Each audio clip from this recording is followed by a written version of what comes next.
I mind being foolish, I will remain foolish for a long time. We are all being used. You are using somebody, someone else is using you. One way or the other, your friends look like you. Your choice of friends are a reflection of you. The kind of things you're attracted to in somebody is a reflection of what is in your heart. What seems like a sacrifice will not be a sacrifice once love is involved. So the degree to which I love this person is the degree to which I'm willing to sacrifice for this person. It would be unfair for you to use your perception of your available hours to judge my perception of the time I'm giving to you. Relationships require safety, trust, understanding. I want to be safe in my relationships. I don't want to have to be insecure with people that I call my friends. There are people who cannot handle your vulnerability, and that is fine. They don't have the bandwidth or the capacity to carry or to hold some of the experiences you've gone through. One of the easiest ways to get to resentment in relationships is low maintenance and high maintenance friendships. I have friends that are very good at checking up on people, being consistent with communication. They always want to communicate. And then there are people who do not even talk to you in a very long time. What do you think? Can someone be your close friend even though they don't talk to you from time to time?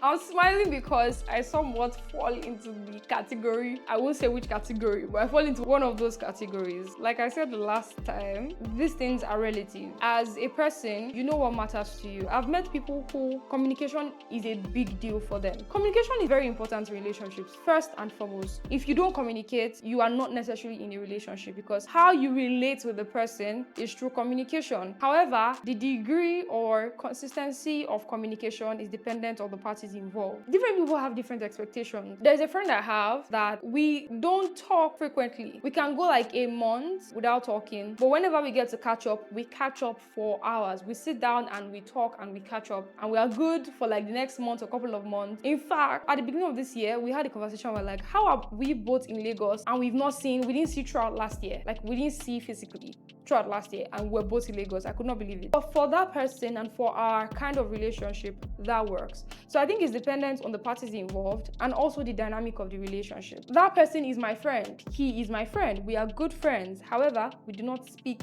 frequently as another friend that I have that we talk almost every day. If 2 days go by and we don't talk, something has happened. Something happened recently and she was like, this and this happened. It's because I called you and you didn't pick my call, so I did this. It's your fault. And we have that kind of relationship. These things can also be observed by communication. So when you see that you are talking with somebody, try to read the room, try to ask questions, try to understand what this person expects, try to have conversations around that. Are you fine? Are you good? What's their body language like when you guys get to talk? The way I interpret what you are saying is you make adjustments as a person, as an individual, based on the friends and the dynamics of the relationship. Now that got me thinking, what is your take on sacrifices in friendships or relationships generally? My take is you sacrifice for the people you love. And I've heard somebody say this, that what seems like a sacrifice will not be a sacrifice, or you will not term it a sacrifice once love is involved. For example, I'm recording a video now and somebody I love calls and they are crying, weeping uncontrollably because I love that person. Somewhere in my head, I will not be thinking, oh my God, I'm recording a video. I would pay attention to helping that person in that moment. Even though it's a sacrifice for me, it doesn't feel like a sacrifice because of love. After that call, I might then realize, oh yeah, I was recording a video. However, if somebody I don't know, I heard a shout outside or something and we had to like go ahead and solve a problem or whatnot, it's going to pain me or be a sacrifice because of love. So the degree to which I love this person is the degree to which I'm willing to sacrifice for this person. So I think sacrifice is an outshoot of love. It's one of the characteristics of a loving relationship. Yes. If we open 1 Corinthians 13, there's my Bible. It should be somewhere close. I think that's one of my favorite scriptures. Love suffers long and is kind. That's my take on sacrifice in relationships. Love. If I love you, I'm going to sacrifice for you.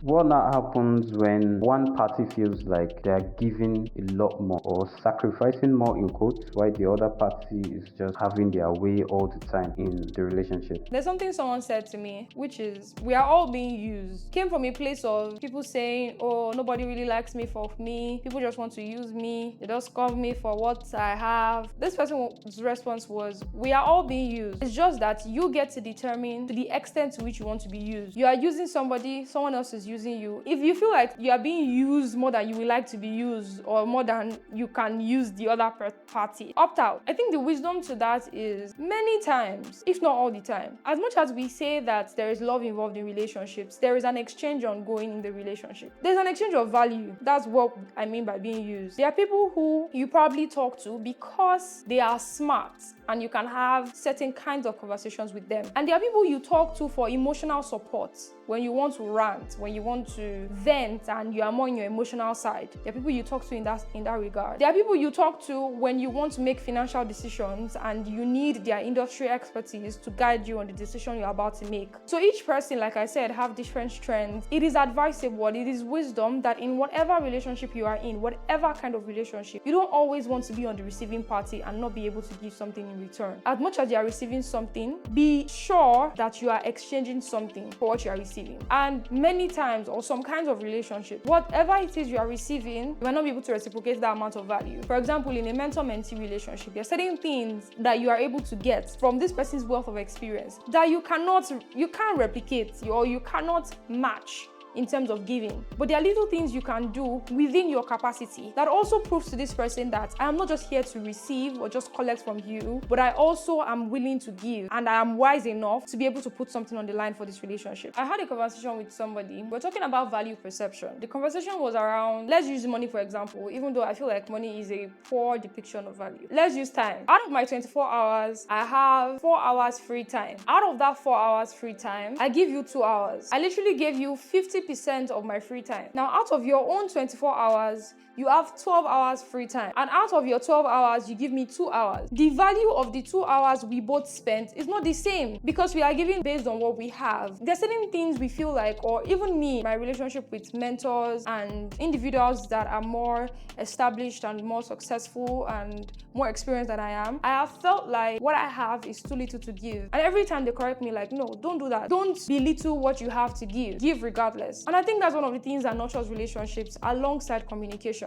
The consciousness or the fact that I am not just expending energy with this person, but this person is also trying in their own little way to reciprocate value to me. There are people, for example, my conversation with you or my relationship with you, you're not the only person that I met on that group, right? But from our interactions, I get some form of value. As much as you ask me questions, there are certain things you do that doesn't make it feel like you are just coming or you're just around to get something from me. For example, this conversation that we are having, it's something of value to me. It looks like it's just a conversation, but it's something of value to me. We might have different perception of value about this one singular act, but each party is pulling in their weight however necessary. And I think it's also wisdom to understand in relationships. Be understanding when relating with people. Many times, like the analogy I gave of you have 12 hours free and you gave 2 hours, I have 4 hours free and I gave 2 hours. It would be unfair for you to use your perception of your available hours to judge my perception of the time I'm giving to you. So because you have 12 hours free, there's a possibility you might want to demand like 6 hours from me. And when I try to explain to you that I don't have that 6 hours to give you, you might start to feel like I'm being unfair or I don't like you as much. But I sincerely do not have that time to give you. And it's up to you to understand that according to what I have available, even the 2 hours I'm giving to you is a sacrifice because I'm giving you 50% of my free time. So I think in this conversation, we've highlighted a couple of things that are foundational to successful relationships. One of which is communication, another sacrifice, which is influenced by love, another is understanding. Do you think it is necessary to make your friend or the person to see the sacrifice you're making, in quote? Let me try to explain. I had a similar conversation with someone, or I've heard someone say something around it, like you cannot judge someone for not seeing the sacrifice you are making when you don't make them see. So when the person does not know, you might not be able to really judge the person. Well, I understand that, okay, the other person could understand when this person is my friend, you trust this person, that if this person is giving you 2 hours, then it probably means the person does not have that much time. There's that aspect. But is it important to make the other person know that I am making this sacrifice for you. An understanding person is an understanding person. If somebody has decided to not understand you, I don't think they would understand you. I might be wrong, but I've experienced interacting with people where I make sacrifices. I don't have to make them know that I made a sacrifice. I'm looking out for you as a person. I love you and I'm looking out for you, and I'm going to do whatever is within my capacity to show up for you. And I assume or I believe that you trust that because I said I'm committed to you as a friend or whatever relationship we're in, you trust also that I am going to commit myself to you as much as I'm able to. When you notice that I am not committing myself as much as you expect, I feel like you would also understand that this person loves me. However, the reason I'm not seeing this and this right now, this person loves me and this person shows up for me on a normal day. However, this person is not able to show up for me in this capacity because something is happening. I may not understand it in detail, but I trust that this person loves me, and I trust that this person within the best of their capacity will show up for me, which is another factor in relationship. Trust. Now, I feel like it is in insecure relationships that you always have to explain yourself. There is the balance, there is the wisdom to having those communications once in a while, maybe chipping it here and there. I think I won't say it's necessary. I think it might need to come up at some point. For example, the friend that I said we talk almost every day, and if we don't talk for like 2 days, it's a problem. And then she was like, this and this happened, and it's because you didn't pick my call. And I explained to her what happened to me that day, or what I was going through that day, and why I could not stay up at the time that I would have been up enough to pick her call, and she understood. So she knows that I am not avoiding her call. I love her and I'm committed to showing up for her and supporting her in the best of my capabilities. However, the times that I'm not able to show up for her, there are things that happened that can suffice for that, or understandable things that happened that can suffice for that. Now, it was because she brought up that conversation of, oh, this, even though I know that was a joke, it was because she brought up that conversation that made me say, oh, this and this happened. I would not, if she comes to me and she's complaining that when I needed you, you were not there for me, I will not come up as being defensive that, what do you mean? It was a sacrifice for me to be there for you. Love does not boast. Love is not mindful of itself. So I am not conscious of defending myself or trying to be the good person in the picture. Because our relationship is guided or built on love, I am looking out for how best I can show up for you. So it takes trust on your end to understand and trust that this person is committed to me and this person will show up as much as they are able to. There are mentors I have that I text that they don't respond to text. I don't take it as they don't care about me or they are more important mentees they have. I understand that they are busy. In our relationships, I understand that they are committed to my growth, they are committed to my progress, and they will do the best within their capability to support me. However, at the times where they are not able to, I understand. Now, are there rare cases where you might need to sit some people down and communicate with them? Yes. There are times when, even with that already set at the foundation, this person still doesn't understand, or they were hurt by the fact that I had this amazing thing and you did not show up for me, or I needed you at this point and you were not there for me. And you might probably need to sit them down and explain, I'm so sorry I was not there for you. I'm so sorry I could not support you at the time that mattered most to you. However, I was not in the best position to, this and this happened, or I'm so sorry, I'll do better next time. Something around that. But the idea of trying to show them that you are making a sacrifice, no, I didn't force you. It's not by force. I don't think I want to be in a relationship where I'm constantly being reminded of how much a burden I am. I don't want to feel like I'm a burden to you. So if our conversations are always in the direction of how much you are or how much you're sacrificing to do for me, hello,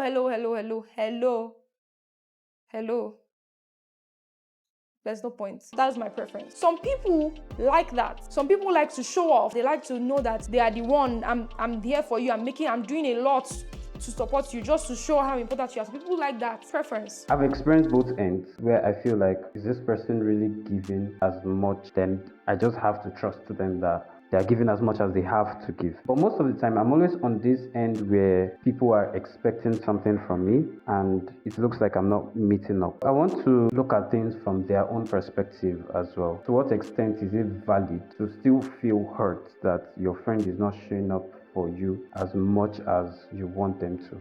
I think it's valid that even when you understand that this person is doing the best they can to show up for me, the fact that they are still not there might hurt. It shows you are human. You're allowed to feel, you're allowed to be hurt. That's normal. However, in healthy relationships, I think it's better to have conversations around things like that as opposed to holding them in. Because one of the easiest way to get to resentment in relationships is constantly being hurt, not addressing the root cause of the hurt, and progressing. I see it like sweeping things under the carpet. And I was talking with somebody today and she was like, when you sweep something under the carpet and then after a while it starts to smell, what does it mean? It means there's an issue that you've been sweeping under the carpet. That means you've not been addressing it and you've been ignoring it. You kept ignoring and just passing it aside, ignoring, until it escalated to a bigger issue, which is resentment. The little hurts here and there, this got to you, you did not talk about it, you did not address it, you did not clarify, you did not have that conversation and address it properly like mature adults. When that is not done, you're constantly sweeping it off under the carpet, and over time, resentment begins to grow. So when something hurts you, and I feel like I want to be safe in my relationships. I don't want to have to be insecure with people that I call my friends, or insecure with somebody that I call my mentor. When I'm going to meet my mentor, I don't mind looking foolish. So I'll ask the questions necessary to solve my problem. I'm not concerned about how I look in the front of this person. I'm not concerned about that. The reason you are my mentor, the reason I'm coming to you to ask questions is that there is an issue,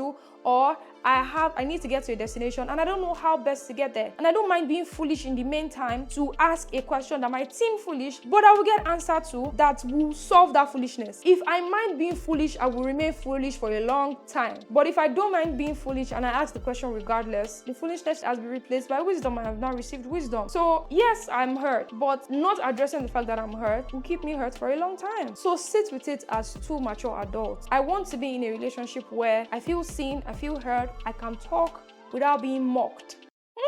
That feels like a rhyme. Clock it. I can come to you and say, you said something and I didn't like what you said. It got to me. And instead of laughing hysterically at me, we sit down and we talk about it and we work things out and it doesn't happen again. That's a healthy relationship, in my opinion. To an extent, some people don't mind looking like the bad person in a relationship, but it will get to a point where you're constantly the one bringing up a particular matter every time. You're starting to look needy. So there's a part of you should bring things up so that you address things and don't mind how it makes you look, but there's still the part of not being the only one bringing things up that makes you look like you are the problem. So what's your take generally on being conscious of how you are perceived in a relationship? My perception to life generally is we don't all have it figured out. At the moment, I don't have everything figured out. However, the fact that I'm a successful person, or one of the things I consider success, is my willingness to grow, my willingness to become a better version of myself today than I was yesterday, and tomorrow than I am today. So every day, I am looking for ways to improve on myself as an individual. That also influences relationships. One of the purposes of relationships is to also help us figure out life together, that no man is an island, that we don't get to do things on our own. If you are thinking you are too needy or you are too this, ask the people that are your friends. And I believe that one of the indicators of maturity is your choice of friends. The quality of people you have around you is a reflection of the quality of your state of mind or the quality of life you desire for yourself. They say, show me your friends and I'll show you who you are. One way or the other, your friends look like you. Your choice of friends are a reflection of you. The kind of things you're attracted to in somebody is a reflection of what is in your heart. So the people that you call your friends should be people that are a reflection of your values, your principles, where you're headed in life, and who you are as a person. Assuming now that you've made the right choice of friends, you should be able to have conversations with these people where if there is an issue with you, they are able to call you out. They're able to correct you. They're able to help you or guide you solve that thing properly. So you don't always have to figure things out on your own. Relationships require safety, trust, understanding. I can be comfortable with my friend and I am even more comfortable with my family or with a romantic partner. I might have somebody who is, for example, my subscribers. I can be comfortable with them to an extent. I've met a couple of people that I'm comfortable. They see a side of me that they don't get to see online, and I'm comfortable with them to an extent, but I'm even more comfortable and more vulnerable with my friends. Even as interactions unfold, there are different sides of me you get to see over time. I heard this from somebody and I can't remember who exactly, but she said this about vulnerability and trust in relationships. You don't meet a stranger for the first time and tell them your state of origin, your social security number, your NIN, your childhood trauma, your parents' background. You don't give them all that information. It takes time and some level of trust to express vulnerability. And we do this subconsciously, but some people do it consciously. I meet you for the first time. I have a conversation with you. I see how you respond to a level of vulnerability. And I use that to judge if I'm willing to take that vulnerability a notch higher. I give you a level of my trust. I see how you respond or how you handle that trust. And it informs if I can take it a notch higher. There are people who cannot handle your vulnerability, and that is fine. They don't have the bandwidth or the capacity to carry or to hold some of the experiences you've gone through. And that is fine. We have different experiences, we come from different backgrounds, different beliefs, different ideologies, and that is okay. That does not make them less of a person. But in relationships, that also happens where I test you with some level of information and I see your response to it, and we proceed from there. Hello beautiful people, it's Wura here, and you are welcome to my YouTube channel.